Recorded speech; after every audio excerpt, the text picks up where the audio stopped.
Welcome to the Gear Slum, your one-stop shop for all things guitar culture nonsense. I'm Aaron. I'm Phil. And I'm Cole. We slum it hard, so you don't have to.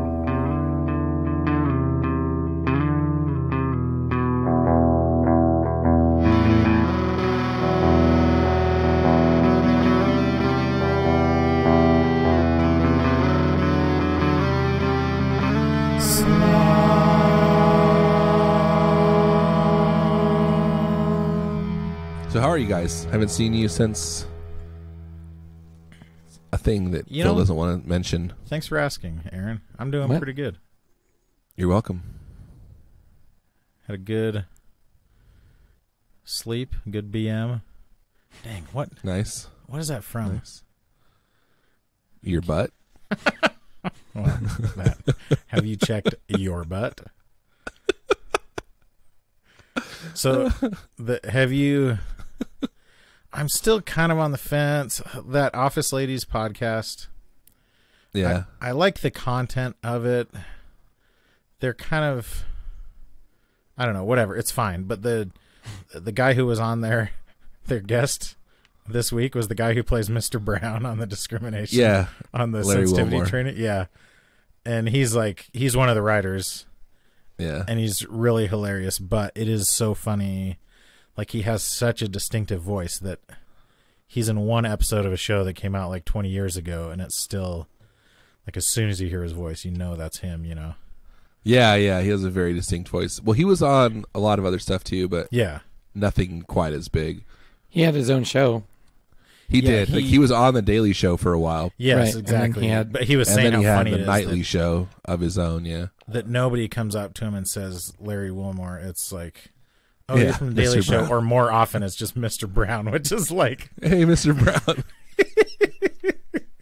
which is so terrible. Oh, man. Have you guys been listening to that?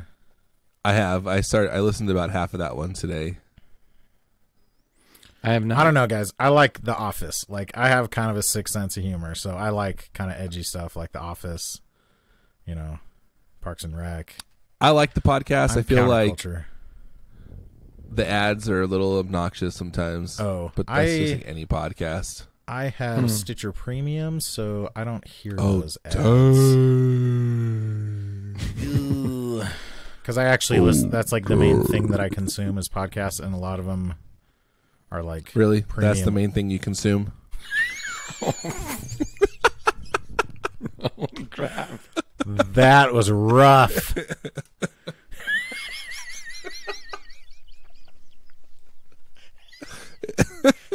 I'm dead. It was really good, though. That was amazing. Phil's actually crying, I think. No, Out of like pain. I'm just sort of empathy. sad. Empathy. He's experiencing empathy for the first time. Yeah. It's so beautiful. Oh my god. Holy crap. That is weird though, because I don't even think about, and I also mostly watch YouTube. Like, I don't really watch TV, but Sure. I'm not like, oh, I don't even own a TV. It's like, no, I just watch 4 hours of like, I don't know, stupid videos on YouTube. And I have On YouTube your Red, so I TV. never see ads on YouTube either. Oh, yeah. So I'm pretty privileged, I guess is what I'm saying. You know what always drove me crazy is like Hulu. You would pay for Hulu, Yeah. and then you still had to watch ads. Yeah. I've been watching YouTube Live lately, and it's kind of the same way where it's like, but it's, I don't know, like it's the same way as cable TV, I guess. Yeah, that's true. I get it, but it's just like, Oh, after Netflix, it sucks. one of the things they were talking about on the Office Ladies was they always have like the cold opens, but then at the very end, sometimes they would have like a little 5 or 10 second thing after the commercials. And that was like right at the time when TiVo was kind of a new thing. And I always felt like that was a way to like screw people up when they're trying to fast forward through the commercials. And they're like, oh, there's some more Office. And then it's just like this 5-second thing, you know? Yes, they do that. Right? That's true. Isn't that exactly what it was? Yes. Yeah. And it was a way to like because then there wouldn't be more commercials after that. It would jump right into the next show. So it was a way of like trying to keep you on that channel or whatever, you know. You're glued in. Yeah, because they would always do the thing where like you had that, and then the credits would roll, and it would go to like small screen, kind of like split screen while the new one's starting. Yeah, stupid. Also, remember around that time was like when they started doing way more like in-show advertisements. Yeah, so anytime they would drive somewhere, they have to like talk about the features of the car they're in. Oh my gosh. Yeah. Remember that little CD shredder they had? That was the first time it was egregious on The Office. Was they had this little mini shredder that would let you shred CDs, and Kevin is shredding one. And then there was an actual commercial for it during the next commercial break, and I was like, ugh. Oh, no way. Yeah, it was pretty rough. That's funny. Did they have commercials when you were a kid, Phil? They had like cigarette just commercials. Cigarette ads, just cigarette commercials. Or like try new Lucky Strike, see? Or like pomade or something. For some reason, the one that sticks out to me, and I don't know, maybe it's because I've seen it in like multiple times recently, but like Ricky Ricardo. It's a clip of Ricky Ricardo saying to Lucille Ball, like in an episode, I think he walks over and he goes, "Oh, what are you smoking?" And she goes, Lucky's or whatever. And he goes, "Oh, only the best, huh?" He goes, "Let me have one of those." I was like, what are they doing? Like, it's not. Dude. They're not even trying. A husband and wife too having this conversation. Yeah, exactly. Like. Yeah. Yes. Yeah, exactly. That's the type of thing you talk about with your lifelong partner, you know. Only the best, eh? Yeah. Like, oh, I had no idea what cigarettes you smoked. Right. 20 years I've spent with you. Speaking of cigarettes, do you hear who got lung cancer? Yes. Lifelong cigarette proponent. Not only that, but he got another reward for his behavior too. Oh, he's so much good behavior. Medal of Freedom. The Medal of Freedom, you guys. Dude. What is the Medal of Freedom? That's just like it's like becoming a knight in the UK or something. Like, whatever. I don't. You know what? Screw it. He's a dirtbag. The funniest thing I saw was like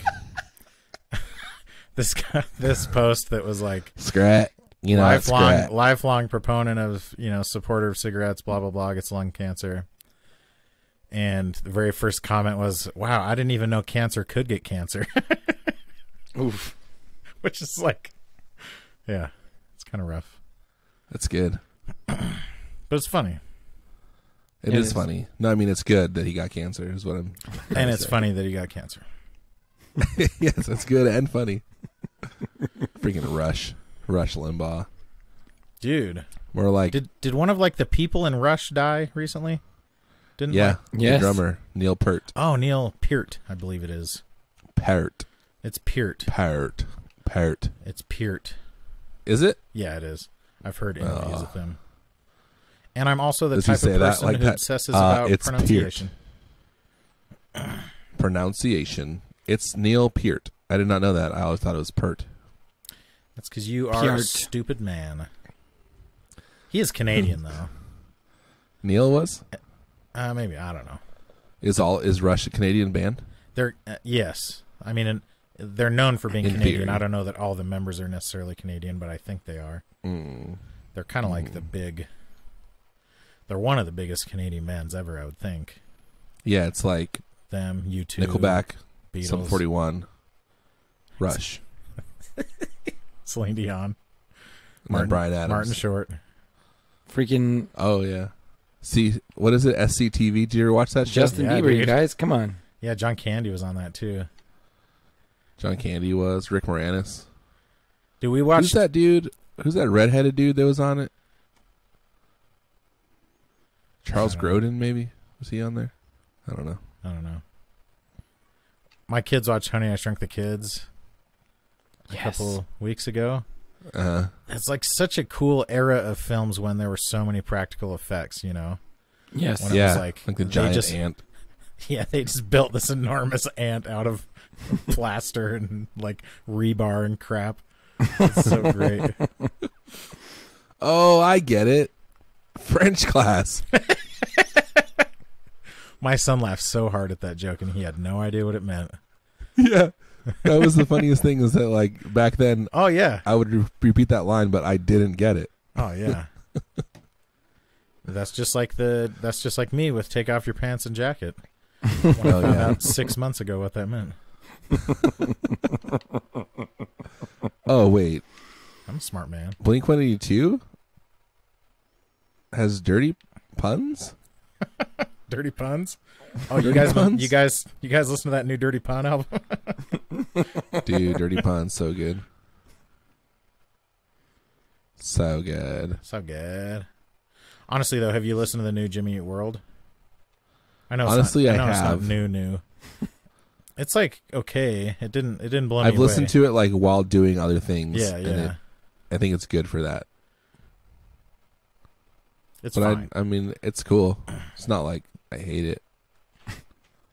I'm not opposed to it in any way. It's a ringing endorsement. You're okay with it existing. Yeah, You're it's not, good. like, it's fine. actively It's gonna good. There's some boycott good it or songs. It's something. great. It's okay. It's not bad. Do you guys what's the split of music? Are you like me where you What's have to the be listening over-under? to something all the time? Pretty much. What do you mean? Like if you weren't teaching, if you had a job where you were sitting at a desk and you weren't like reading or something, would you be listening to something most of the time? Unfortunately, I like replaced a whole lot of my music listening with podcast listening. Yeah, that's what I did like 10 years ago. Yeah.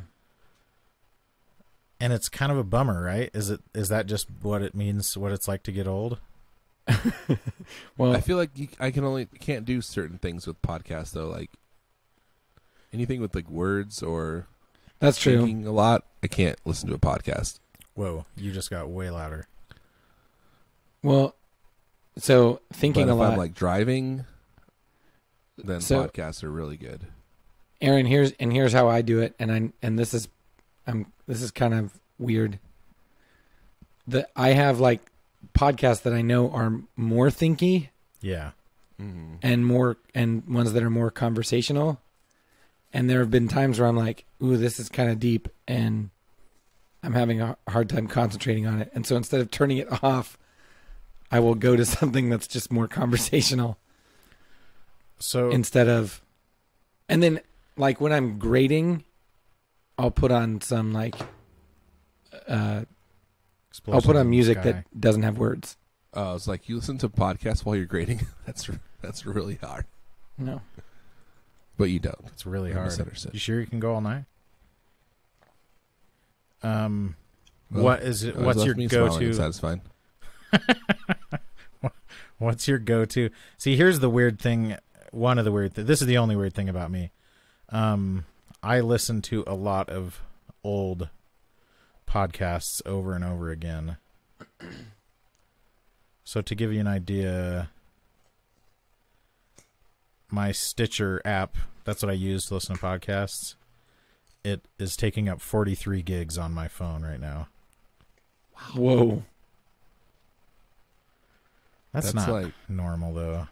I should probably do something about that. But It's not normal. so I'll listen. If I need to concentrate on something, I'll put on like some old Comedy Bang Bang episode that I've heard 100 times. And then it So just it's basically just like background then it noise. just blends into the background. Interesting. I'm kind of the same with music. Like there's certain types of music that I can listen to and still concentrate on other things, and certain kinds that I have to like pay attention to See, I still enjoy. like, for me though, a lot of hard music, it actually lets me listen to other stuff. And weirdly, I can fall asleep Yeah. listening to like a lot of punk music and stuff. Yeah, same. I used to fall asleep listening to like hardcore and Yeah. stuff all the time. Yeah. Just edgy like that, you know. What's your Just a go-to big old instrumental music, Phil, meathead. for grading? And why is it not Explosions in the Sky? Do you just go on YouTube and search lo-fi beats for studying or something? That's what I was gonna say. Not that there's anything. Way to wrong go, with that. Aaron! I only the knew that rug out because from I only thought of that because someone was playing some music the other day. Like I went to this like camp thing in the mountains. Anyway, it doesn't matter. But this dude was playing music. I was like, "Oh, what is that?" And he goes, "One of those sex lo-fi retreats. beats for studying." I was like, "Oh, cool." Like, are you getting paid for this? For telling me that? Yeah. Didn't we have that conversation at NAM about lo-fi beats for studying? Maybe. It is good. Like it is like Yeah, a really, way to I really fill like it. space in your mind. There's a reason it exists. Like they've figured it out. Anything that's like repetitive and doesn't have a ton of dynamics is good for background stuff. Yeah. I actually just listen to like sexy music. So like Shakira, like R. Kelly. No, but like 90s R&B. That's just like the explicit. The entire series of Trapped in the Closet, like all 94 parts. Exactly. No, but like the stuff that there's no like subtlety or innuendo. It's like, first time I'm gonna take off your panties, then I'm gonna get out my lube. And it's like, you don't need to go through the whole ritual here.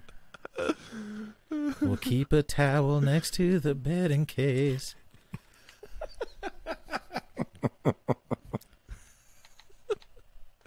Oh man! In case what? I don't know. Things get out of hand or something. It sounds like a Lonely Island song. It does. Step 1. I'm as funny as the Lonely Island guys, I think is what you're trying to say. That is what he was saying. I thought I said it pretty well. So, but honestly though, when I listen to music, I'm usually like in a better mood. Like I have even if I'm just commuting by driving, I usually take the bus. But like if I listen to music versus podcasts or YouTube videos, I'm usually in a better mood when I get home, but I still usually listen to podcasts. I don't know why that is. It's self-destructive. If you ever miss the bus, then you could listen to that Crisscross song. Which one? I Missed the Bus. Oh. It's called I Missed the Bus. Is that Christopher Cross? No, it's Crisscross. Oh, okay. Mac Daddy, Daddy Mac. Oh, Wiggity, yeah. Wiggity, wiggity, whack. I'm familiar with them. Gun Street Wiring Shop represents a brand new approach to the guitar wiring market. From their nothing is impossible philosophy to their community-first attitude, Gun Street Wiring Shop is the premier maker of guitar wiring harnesses. Based in Central Oregon, Gun Street only does one thing: make your guitar sound and play better. Bored with your standard switching? Gun Street. Need more options? Gun Street. Looking to nail that classic tone? Gun Street. You want to try something that's never been done before? Gun Street. Sean's always coming up with new circuit designs. He's always down to make something special to fit your exact needs. So hit him up now, gunstreetwiringshop.com. Turn your SG into an OMG, your Les Paul into a More Paul, your Telecaster into a Telestar Blaster. And as always, members of the Street Crew get an extra discount at everything at gunstreetwiringshop.com. You guys I'm familiar with their style. Phil, Yes. what are you thinking about? What? What are you thinking about? Why aren't you saying any words, Phil? What are you thinking about right now? Why are you asking me that? Because I don't know. I want to know what you're thinking about. Well, I said, hey, you guys, and then you said, what are you thinking about?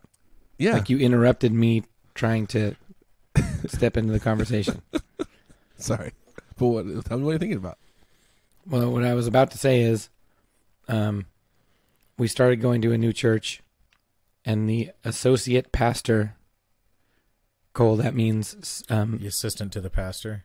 Say yes. That means second in charge. His name is... Lieutenant. His name is Chris Cross. No. And when I don't said, think hey, he's nice lying, to meet you. Aaron. And I put out my hand, and he said, Chris Cross. And I started laughing, and he did not... Oh, no. Did not laugh with me.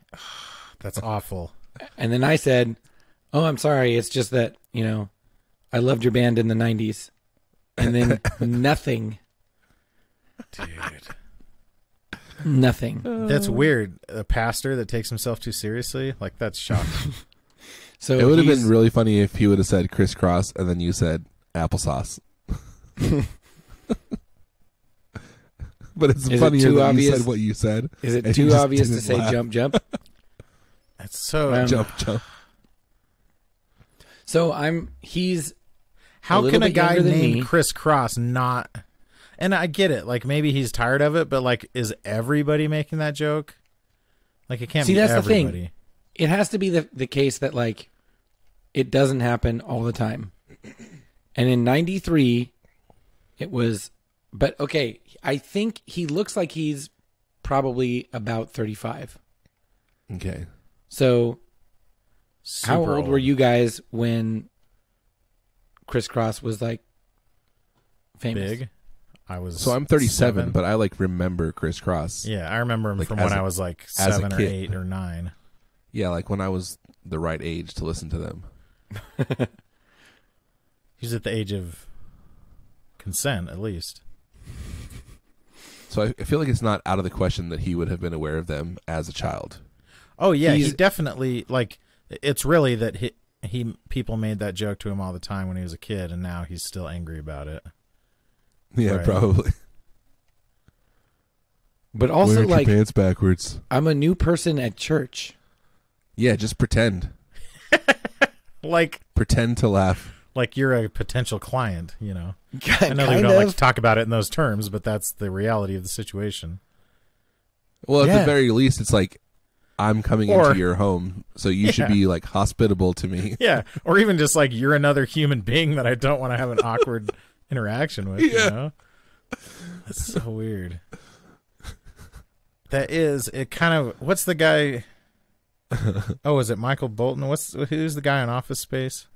Yeah, Michael Bolton. Is that who it is? He goes, why should I change my name? He's the one that sucks. He's the one that sucks.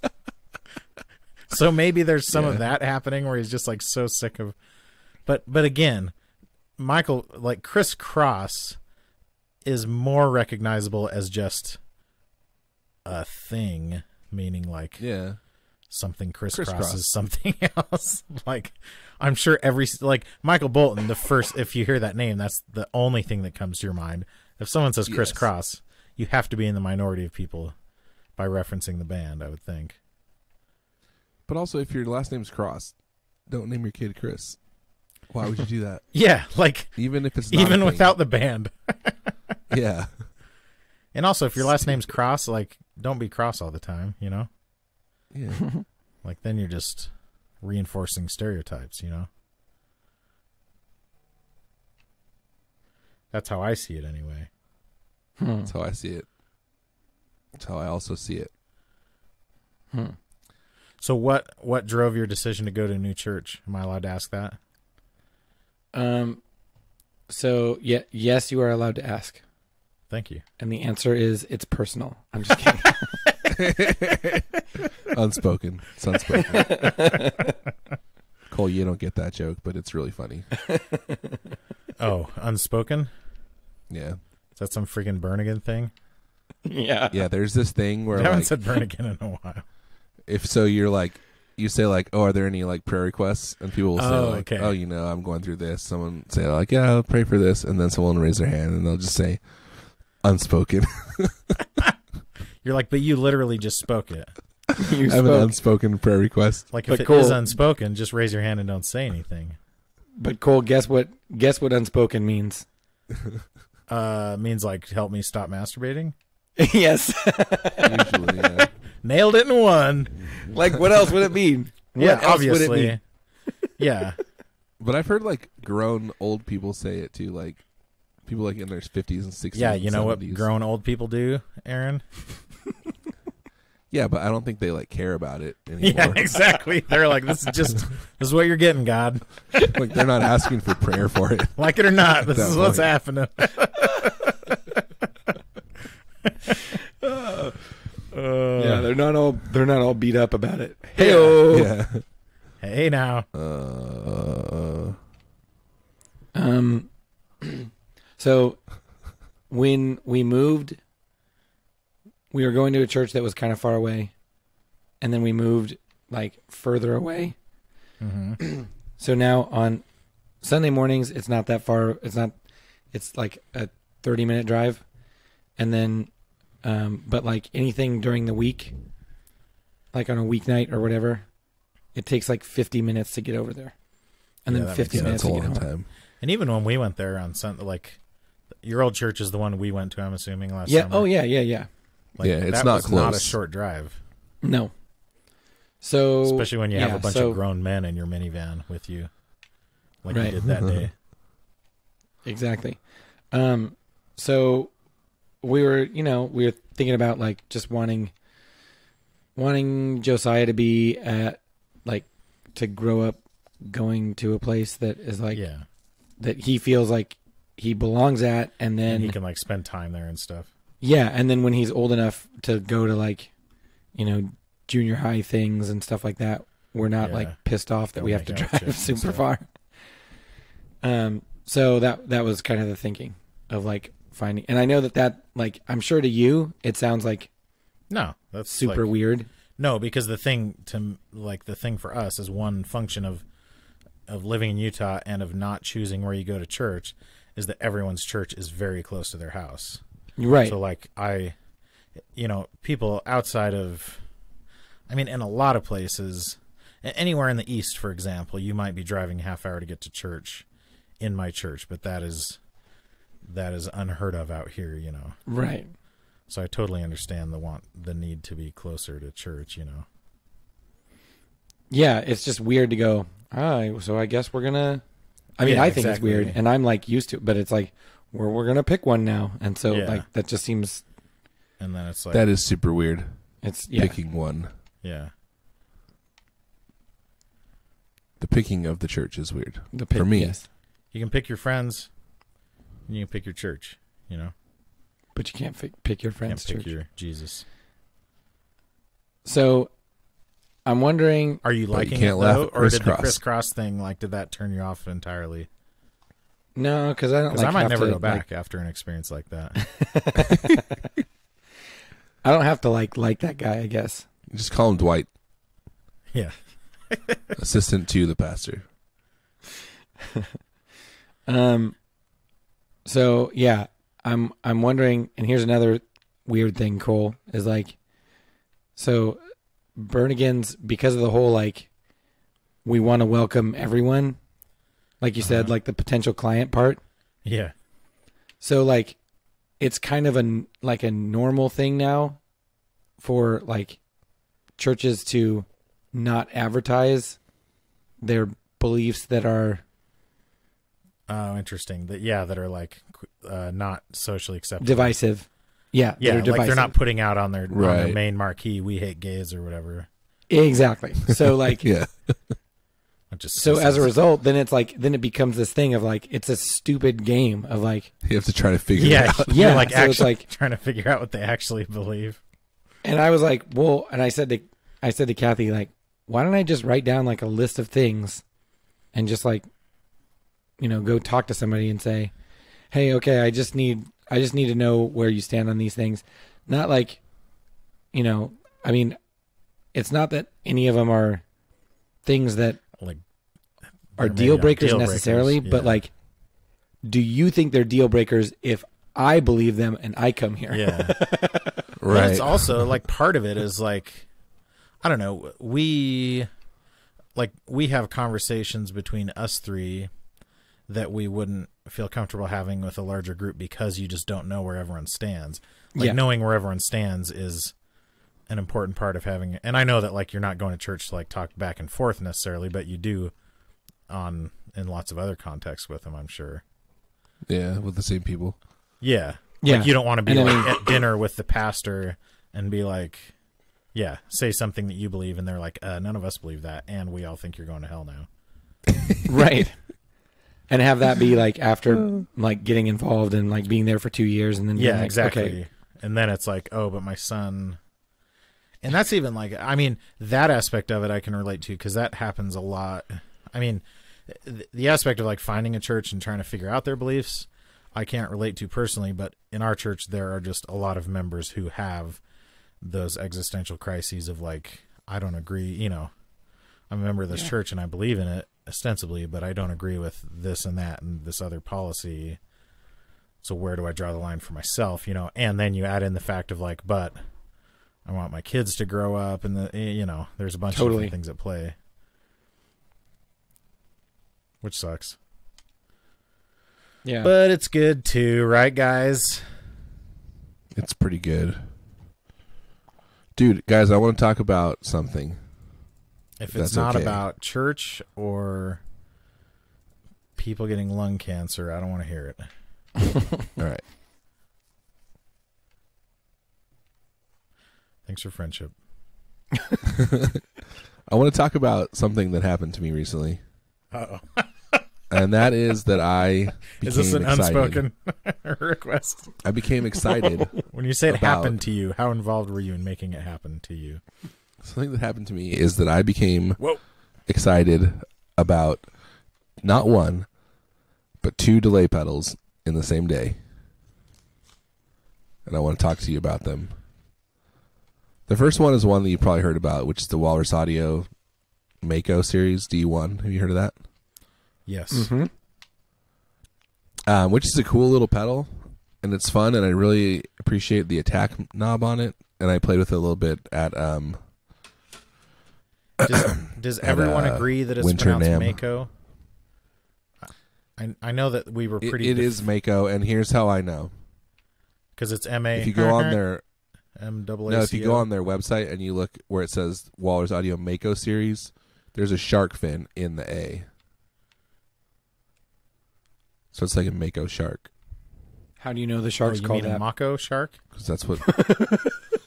Because that's the thing, a Mako shark. Oh, a Mako? You talking about a Mako?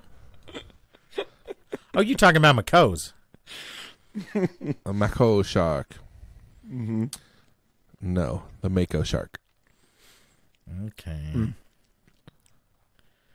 you know the short fin Mako is on record as the fastest swimming shark? I did not know that. Capable of bursts of speed of up to 18.8. This is a lot. 18.8 meters per second. Holy crap, dude. That's over 60 miles an hour. That is very fast.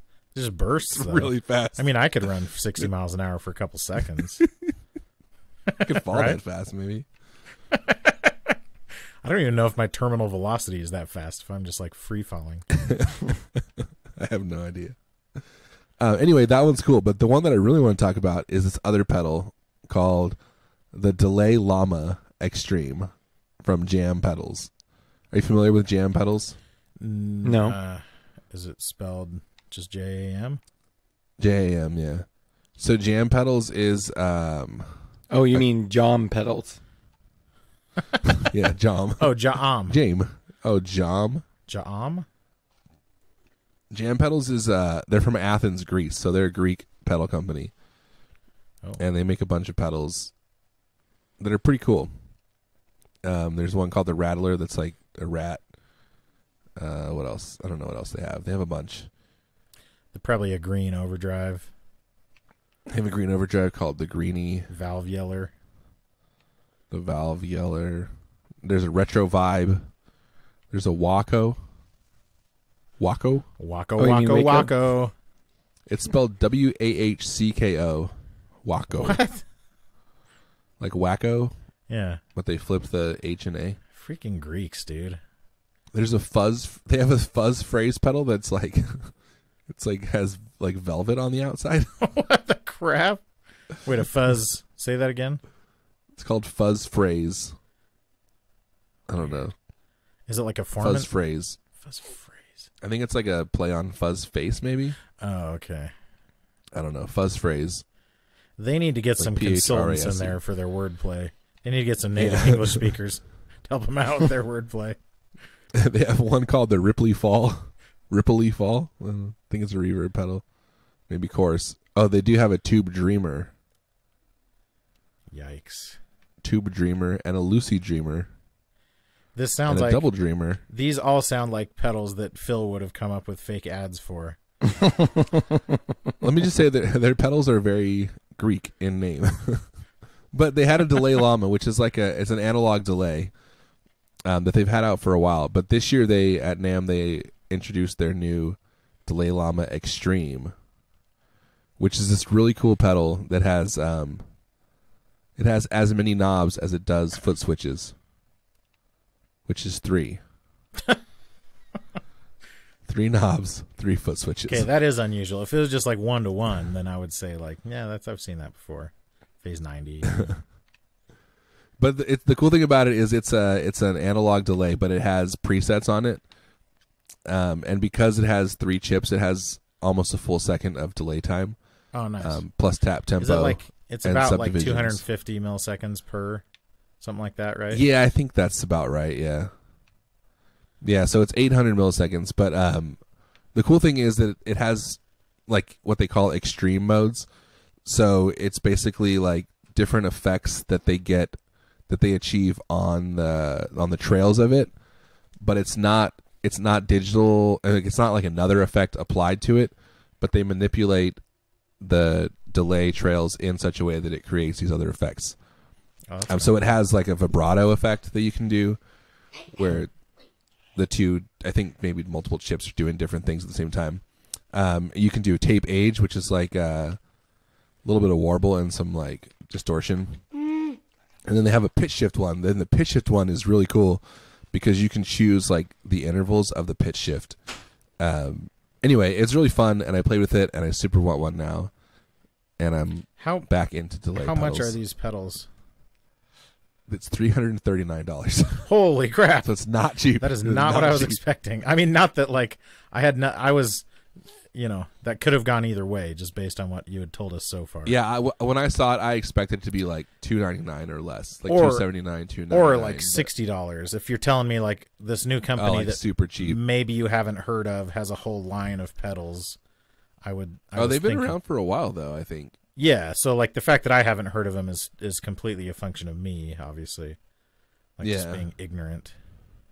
But I always thought of them as like a really small boutique company, and I never knew that they were like actually cool until I went to their booth this year. Because there's always like brands coming up. Oh, totally. You see an overdrive from a brand, you're like, whatever. And if it's just overdrive. like some Premier Guitar article, like you don't know anything other than this is a pedal that exists, Yeah. Oh, their custom shop stuff is all like steampunk. It's weird. Oh. Did we haven't talked about them before, have we? No. So their custom shop stuff looks a lot like the, what is it, Beatronics? You know that brand? Yes. It looks a lot like that, where it's like kind of old, like distressed industrial kind of look. Nice. Post-apocalyptic. I say nice, like I probably wouldn't like it if I saw it, but I'm not. Like, I'll be honest, I'd probably hate it, but Yeah, this pedal's really cool. The Delay Llama Extreme. It's just unique. It's like unique in that it does a lot of stuff, but the controls are still very simple. Like you really only have 3 controls. You have the time, the mix, and like I think like the amount of effect or something on it. But so it's not like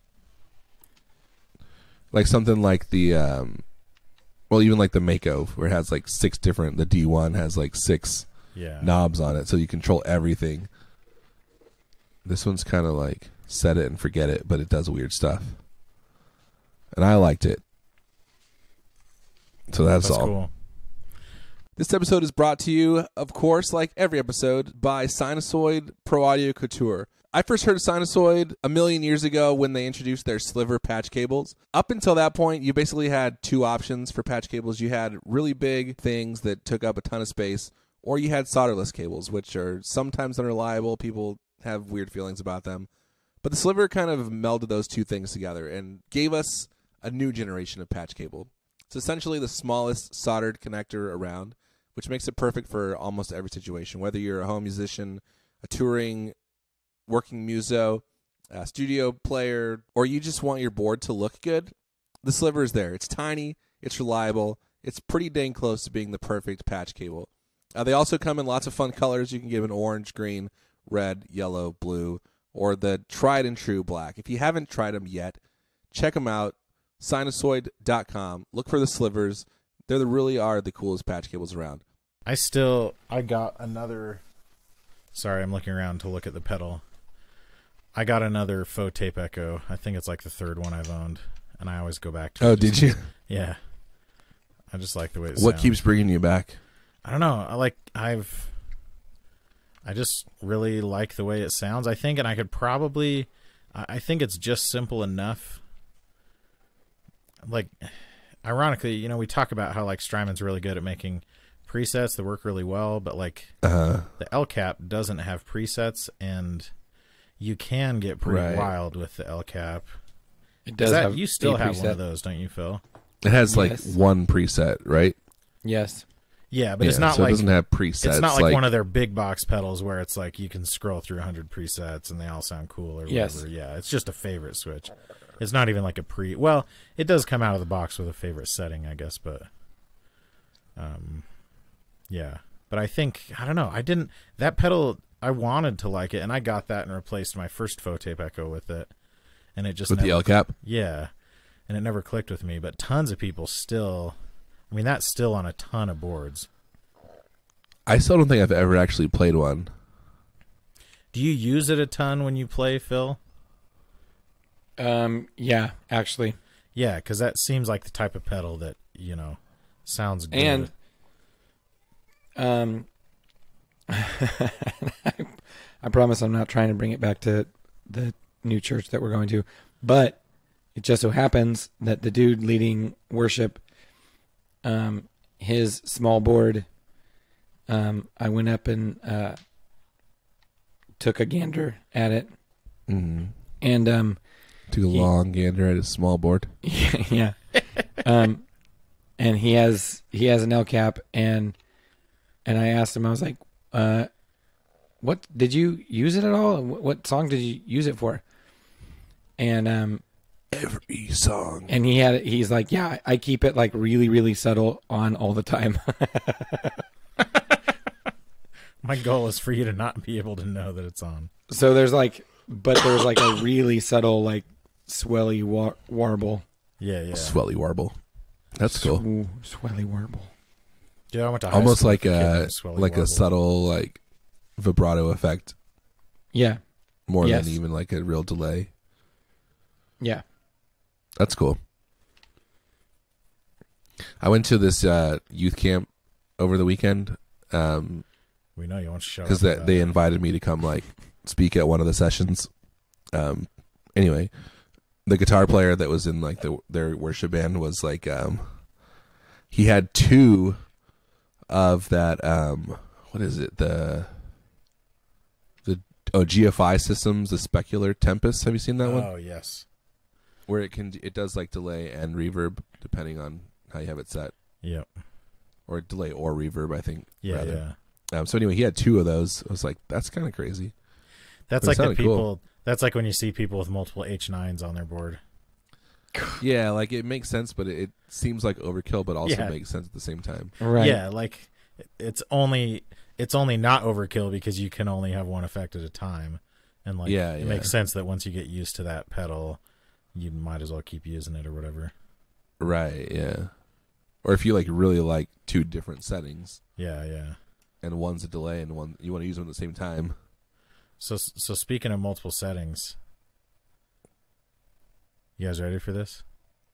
What is it? I'm gonna talk about a thing that I purchased. So I have. Is it guitar related? Yeah. Okay. It's guitar related. It's a guitar pedal. It's one I was of them. Gonna say, if not, I have a pedal to talk about too. But go ahead. Oh, sorry, Aaron. Sorry, you wanted to talk about something. So I was looking at getting a multi-switch. So I have a Strymon Iridium. And when I went to play with my band the other night, not to brag, I'm in a band. It's kind of a big deal. We played at an old folks home 9 months ago. That's the last gig we had. Oh, no, we played at a climbing gym as well. It was a VA or something. For 4 people. Yeah, dude. And that was like... And they paid us like $900. That's actually the most legitimate gig we've ever had. Was at a VA old folks home. So I got an Iridium, right? So I went and jammed, and I was trying a bunch of different settings. It was kind of like a songwriting session more than anything else. And I was sitting down, so I was in a position where I could just be like bending over, messing with knobs and stuff. Oh, and then also adjusting my pedal. Oh yeah. You know what I'm saying. And I really liked the different, like the Vox model on it. Vox amps, and I remember this from and my main amp for a while was the AC-15. That's actually the first tube amp I owned, and it breaks up in a really cool way, but also like it's pretty temperamental with like where you set the drive setting. Like it can go from pretty clean to pretty distorted like quickly. Oh, like really quick. Yeah. And then the Marshall model on the Iridium sounds so cool. So I was thinking like, yeah, it'd be cool because you can it has a bunch of presets on it that you can use. So Strymon makes this thing called a multi-switch plus. It just has 3 foot switches on it, and it lets you access 3 presets, but it's like $150. So then I got looking, and I found this video that I'm pretty sure it's Joel Corti that's making that's just like filming this video, but he's basically showing you how to use a fave switch, which is the Chase Bliss. Oh, nice. Their little tiny MIDI controller. It's like the size of a mini pedal. So yeah, like one of those finger pedals. Yeah. Is that a thing people say? Finger pedals? No, it's not a thing anyone's ever said. I Like mean, pedal. there might be like an instrument that has something called a finger pedal, but not. It's shaped like a finger. It's like the size of a finger. That's what Maybe I think your of. finger. Like It's a like the little size of finger Josh ring. Scott's finger. Except shorter. It's like the size of one of Josh Scott's like knuckles, you know. If a finger was a thumb. Exactly. Or a big toe. I like that. Or a big... That's my favorite saying. If a finger was a a thumb, we'd all have a happy Christmas. So the fave switch, the way it works, it just has 1 foot switch, and it basically lets you bank through 3 presets. So just like each press. Oh, word? Well, there's like an off setting or like a live, like switch back to whatever the knobs are doing. But then it lets you bank through 2 presets at a time, and then if you hold it down, it jumps banks.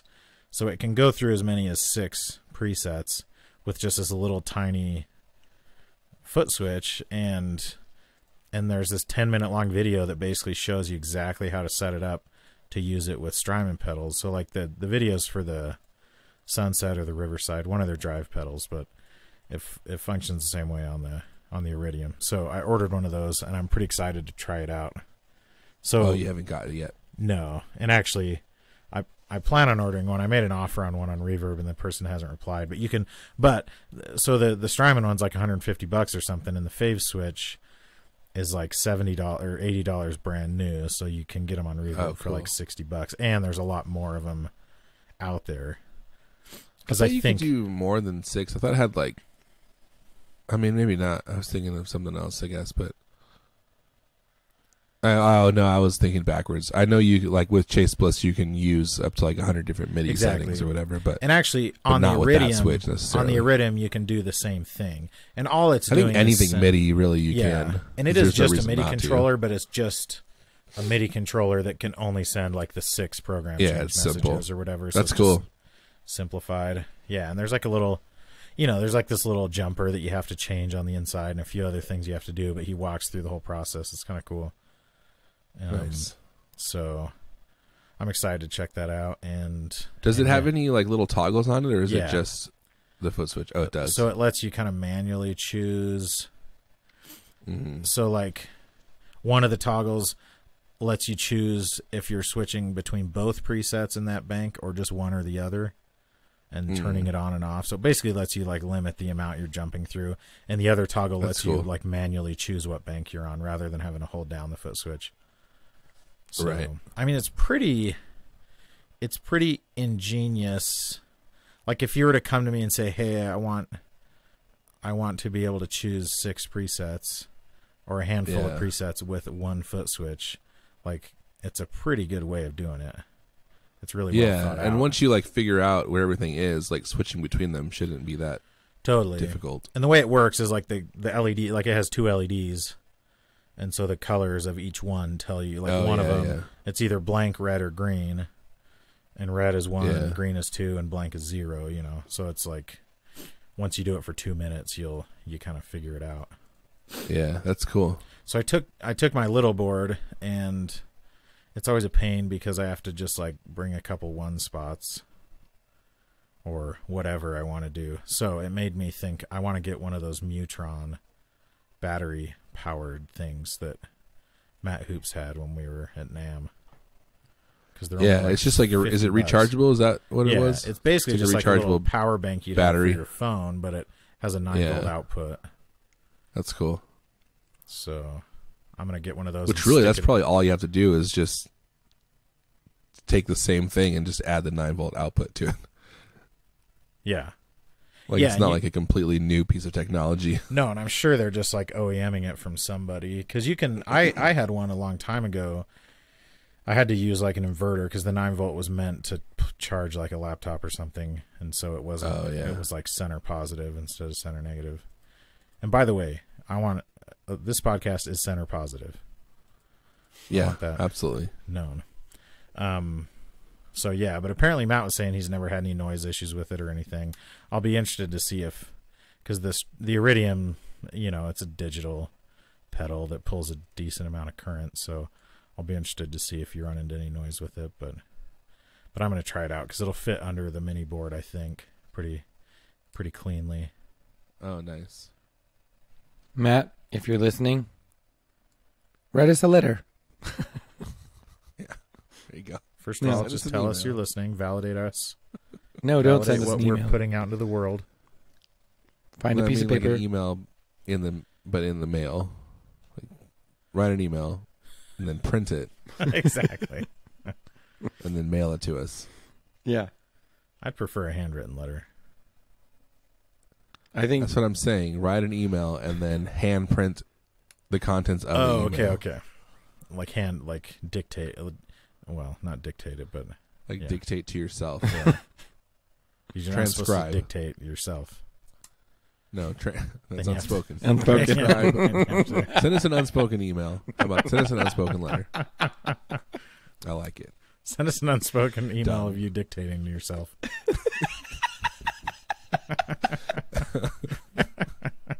There it is. That's a good title. Have you guys Unspoken Dictation? Have you guys ever watched? I think I've talked about My Brother and Me. Yes, you have. They had this video series called Monster Factory where they would play video games and they would use the character creators to just make the most hideous people they could, And it was really funny, but every once in a while they'll make jokes about Reliant K and Jars of Clay and stuff like that, and other like stereotypical Christian bands from the 90s. And it made me feel really cool when they were joking about Reliant K, and I'm like, hey, I know who they are now, and I know one of those people. I still don't really know any of their songs or anything, though. So, Matt, if you're listening, send me some free CDs. So I can listen to your music. I don't want to take the time to look them up on Spotify. That's the easiest way for me to consume their music. It's for him to mail me CDs. I can't think of a better way. No. And just to double check, it is Reliant K, right? Yeah. Yes. Okay. I just wasn't into that scene. I missed out. There's a song called Marilyn Manson Ate My Girlfriend. Is that a real thing? Yeah. No. I mean, it's a real song. He didn't really eat anyone's girlfriend. I don't think it's a real thing that happened. He should have gone to jail for that. I guess maybe it was like, maybe that was like in her last will and testament. She like died of natural causes or something, but she's like, I want to donate my body to science, the science of Marilyn Manson eating me. Dude. To the science of cannibalism. Guys, I have a new thing. Holy crap. In my life. Oh, Sorry. What the heck? Dude. Sorry. My volume jumped up. Yes, it did. I have a new thing. In a pretty amazing way. It's done that a couple times, and we've been trying to talk about it on the DL, but that one was particularly fun. On the DM. Guys, I have a few things I want to talk about. All right. I'm and sorry. then he breathed really heavily. I'm sorry we're having fun at your expense, okay? That's not what I ever wanted this to be. Oh. Well, you reap what you sow. I'll put a quarter in the jar. Or take a quarter out. I can't remember how that works. Can't remember the exchange. You take all the quarters out. I'll quarter Then myself. you get to spend them on something for yourself? Like a treat? Yeah. Like a treat. Like a treat? A little treat? Like a trick. Ugh. Dude. Quarters ain't nothing but tricks and hoes, you know? So tell us, Aaron, about this piece of guitar gear. It's not guitar gear. Ugh. I got a new microphone cable from Sinusoid. Ooh. I was talking to James about wanting a new microphone cable, like a short one for podcasting. And then he messaged me. He's like, "Hey, you want that thing? Tell me what you want, and I'll make it." So that's how he starts all of his emails to me. Hey, you want that thing? So I did, and he did. And it's cool because it's like bright yellow, and it's only like 4 feet long. So it just goes from my microphone. I don't know. I didn't know what you were gonna say. From my microphone to my interface. Oh, okay. That makes sense. I recall a time a couple years ago where I said, I think I want Sinusoid to make me a really short XLR cable. And I believe the three of you told me I was dumb and stupid. But you want me to tell you why? Because I remember the whole thing. Yeah. What did you want the cable for? Do you? Phil? What did you want the cable for? Yeah. Tell us, Aaron. You wanted it for now. You wanted the cable so you could interview people with a 3-foot XLR cable. Like a freaking creep. I want it for a stationary thing, so it's clean. Like a freaking creep. Both creeps. Well, Stupid. You were it wasn't a stupid the person. cable that we said was a bad idea. It You was were the and usage are. that you had planned for it. Okay.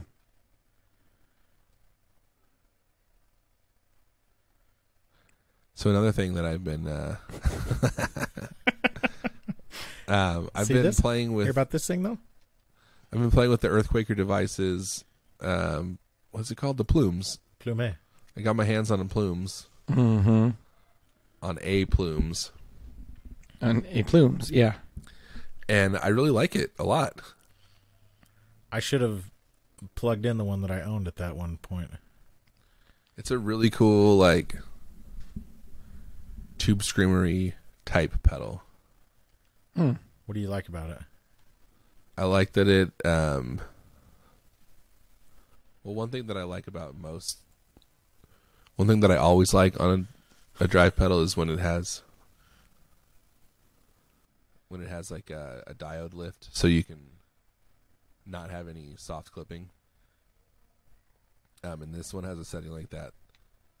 That's really cool, and the gain structure is kind of gritty in a fun way. But it's also like very sensitive, so if you're playing light, it's like crispy, but not like super dirty, but then you can really dig into it and get Nice. dirty. And then it has like a couple other settings that are more traditional tube screamer that I don't ever use. I didn't realize there was that much stuff in that pedal. Well, it just has like has a clipping Oh, that's right. selector. So you can do symmetrical, asymmetrical, or no soft clipping.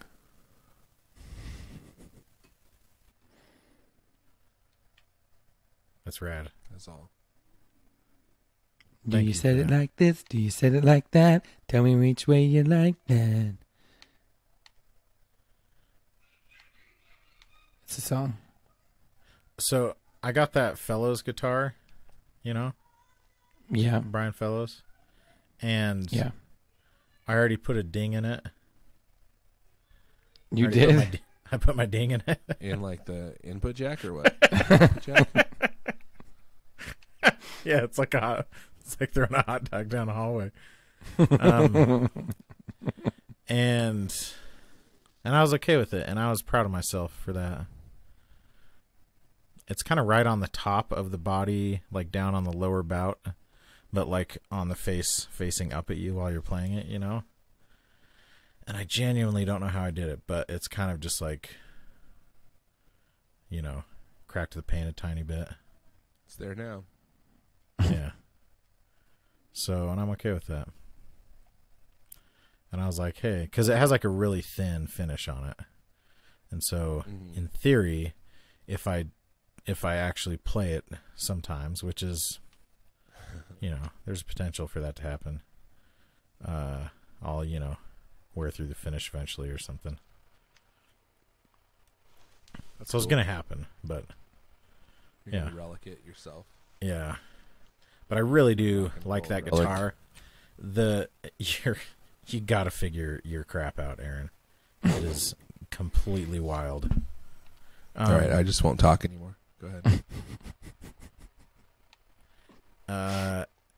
The pickups, I'm almost positive are out of phase, but I kind of like it. So I'm debating. Like, I'm sure if I want him to, he'll send me a new one, you know, a new one of the two pickups, and then they will be in phase. But I might just keep it the way it is for now, because the two pickups are pretty similar sounding anyways, and I'm assuming that the two together in phase would also be fairly similar sounding, you know.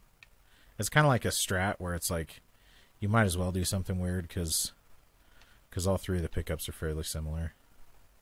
Yeah. Like you might as well do some like weird, you know, out of phase thing, or put two of them in series or something. Or put a ding in it. If you gotta, you know, if you gotta put your ding in it, then that's what you gotta do. There's no shame in that, certainly. Not to me. I mean, to a lot of people there is, I guess. Probably. I gotta be honest. I feel like I've been carrying things tonight, you guys. You guys need to freaking pull your weight. No. Talked about Mako. Talked about Llama. You made that pretty great fat joke. Talked about me, plumes. Which I appreciated. What was it? Was that on the recording? I talked about church. When you said, really? That's the main thing you could say. I did. That was on the recording. That was a great joke. It was a very good joke. I haven't forgiven you for that yet, by the way. That's fine. That joke you made. If you don't forgive me, you're going to burn in hell, so it's on you. Dang it. You got me there. Can I ask for an unspoken request to help me forgive you for making a fat joke about You spoke me? it. Ah, crap. You can't speak the unspoken. Then it's just a request. Just a regular old request. Mm-hmm.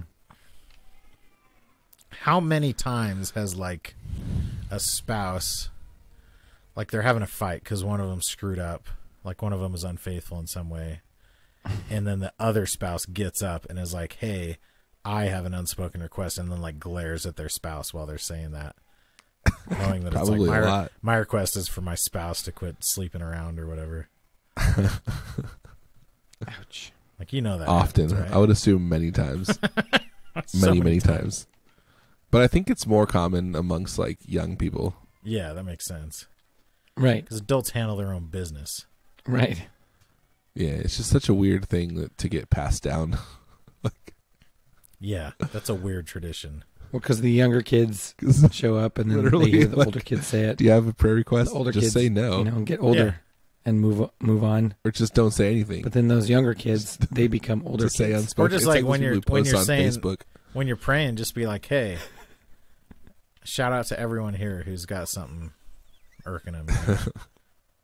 Like people on Facebook will post like, oh, I just can't believe people sometimes. Dude, it's the worst. And I had the hardest day today. I don't even want to talk about it. It's like, oh, you don't? You could have fooled me. Seems like that's the only thing you want to do right now. I just want you to beg me to talk about it. I don't want to actually talk about it. It's so pathetic. Well, that's great. I'm glad you had all those things. Was that generic enough? I'm glad those things were something. Thanks for saying those things. Ah, dude, that was a lot of good words you said. Thank you for that. Oh, I wanted to talk about that furry burrito, but have you gotten to play with it much? We can talk about it next time. Yeah, let's talk about it next time. I now know that mine's not broken and that I'm just a stupid, stupid man. No, dude, I got to the house and I plugged one in and I was like, this thing either sucks or is completely broken. Sucks butt.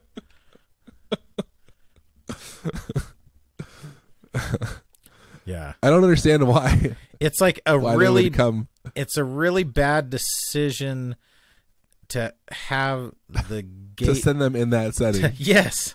Like if you're going to put the gatedness on a knob that is not obviously a knob, freaking turn it all the way down before you ship the pedal. Don't crank it all the way up. Oh my gosh. It's kind of ridiculous. I bet Albert did it. I bet Albert just went through all of them and like turned them all up. I wonder. What a jerk. We'll have to ask. If you're wondering what we're talking about, you'll have to tune in next time. Yeah. If on the off chance that you're actually hearing this right now. On the off chance that we actually remember to talk about it as well. Well, that was actually kind of a fun episode. I didn't hate it. Yeah. But I guess Phil's not coming back. So for Phil Eisenhower, I'm Aaron Abubo. And I'm Cole Duke. Thanks for friendship. Thanks for friendship. Thanks for friendship. Oh, no. Oh, there he is again. Here I am. I don't know what happened. There's two Phils. Phil, we're ending. Thanks for friendship. Thanks for friendship.